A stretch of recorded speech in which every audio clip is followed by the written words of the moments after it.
Banking stocks are not going to be affected. Obviously, Apple is going to be affected. That's not that's a foregone conclusion.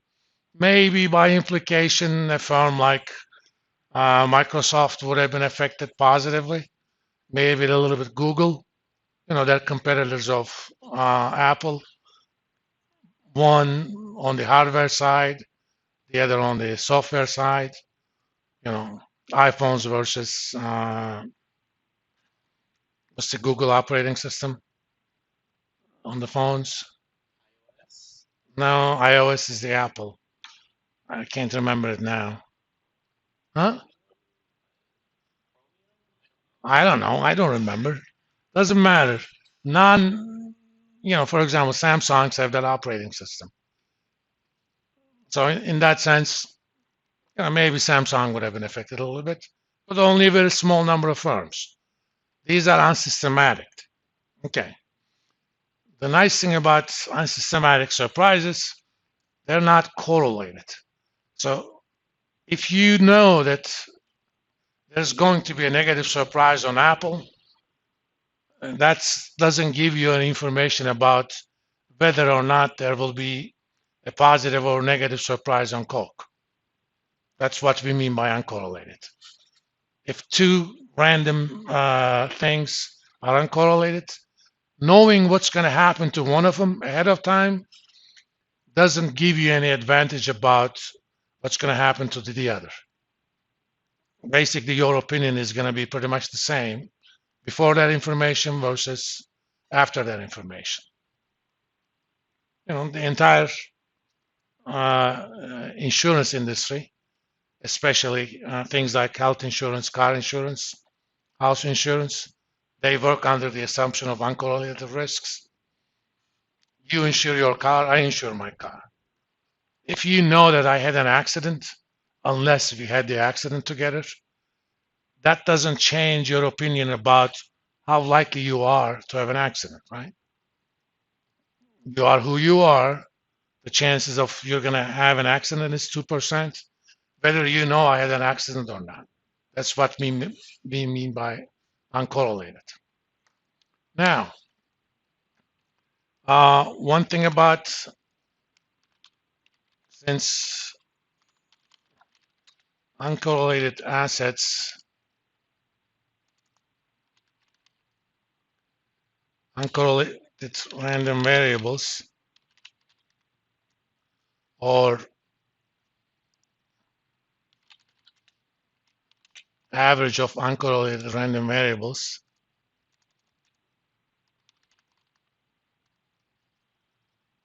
why doesn't it recognize random? And this average could be normal or weighted.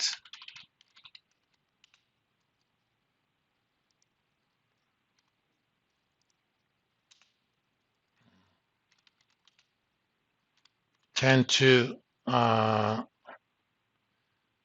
be very close to their expectations, to the average of the expected values.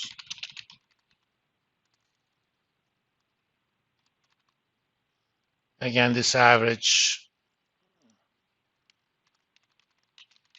normal or weighted.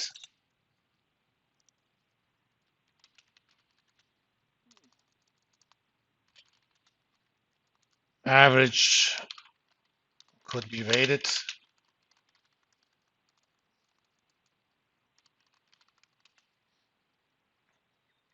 Of a large number of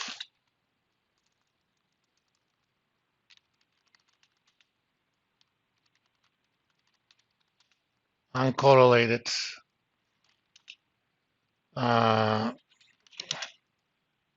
random variables. Oh, I was repeating it, that's why.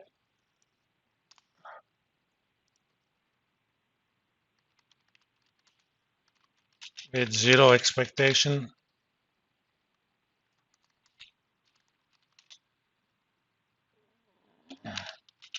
Tends to get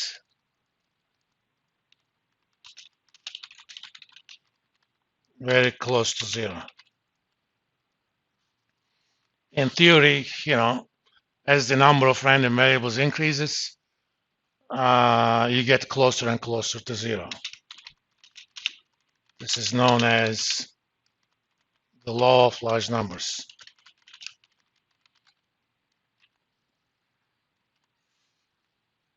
Let me give you an example.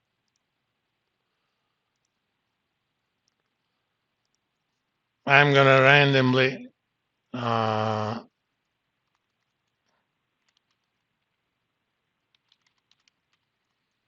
generate numbers from the standard normal distribution. This formula does that. The one inside rand with no arguments, it draws a random number from uniform distribution between 0 and 1.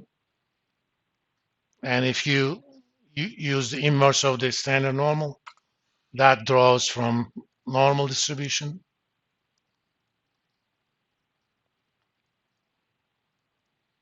Standard normal distribution.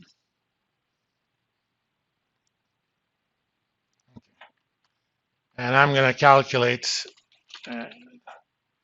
running average of it, starting here.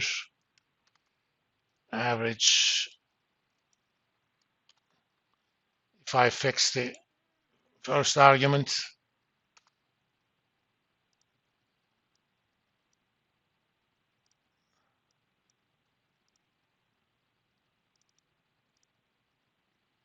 let's kind of see. It gets closer and closer to zero, that average, as you can see. I mean, it's still not zero, but pretty close to zero. In fact, double that.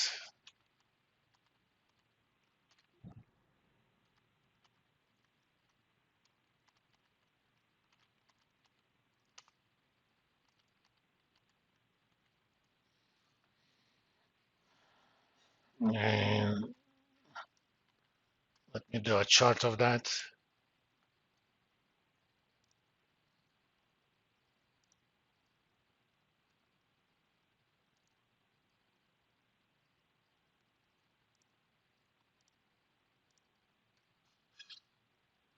Obviously, in the beginning, there is variation. So let me start this from 1000.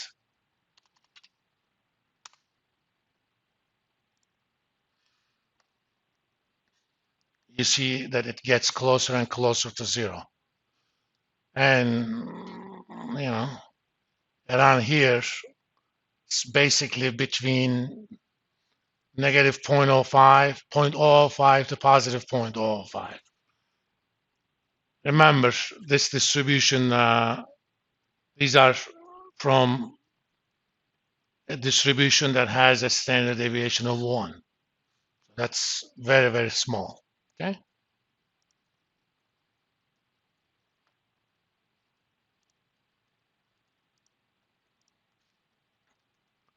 All right. Now, how is that going to help us?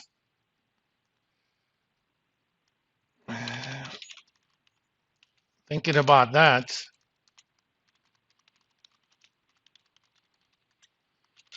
for simplicity,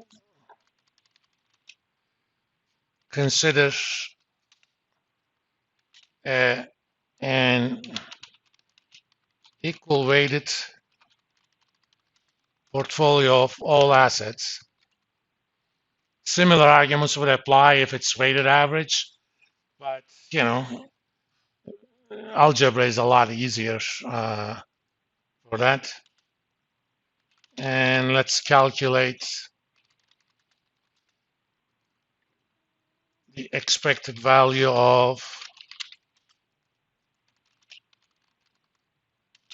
the weighted average, expected value of the return to this portfolio.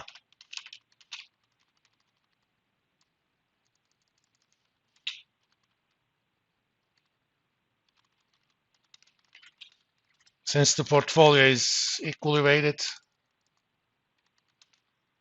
is equal weighted return to the portfolio is the simple average of individual returns.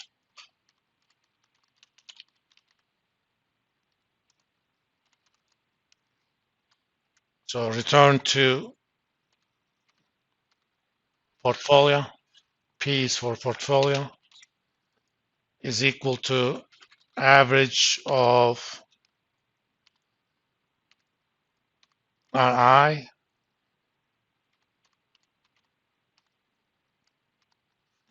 Suppose there are, n assets in this portfolio.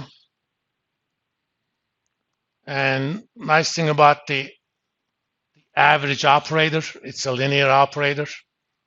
So average of the sum is equal to sum of the averages, okay?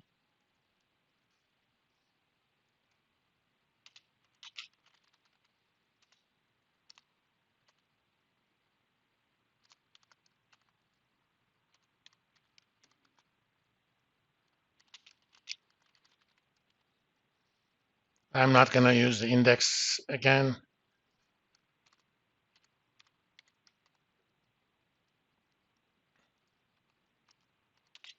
Since this S is common, that's equal to average of the BI times S. S is common across stocks or assets, so it comes out of the average operator plus average of UI. Now, since UI are by definition uncorrelated and have zero expected value for large values of n,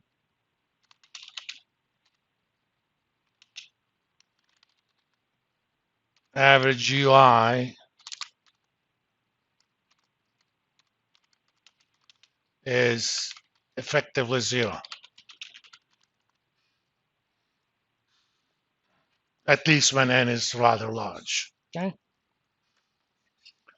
Well, if that is the case,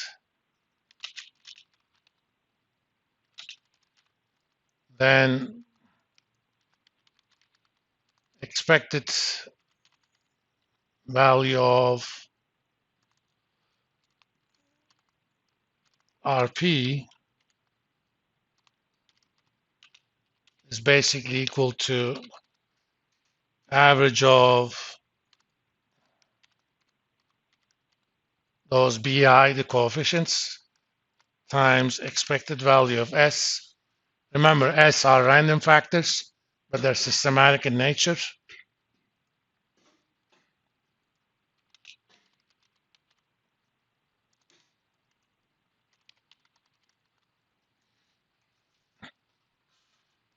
Now, this says for equal weighted portfolios, the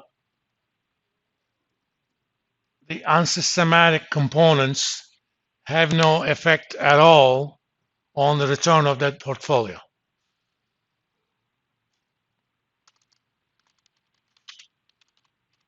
Similar arguments apply to weighted average portfolios, to otherwise weighted portfolios.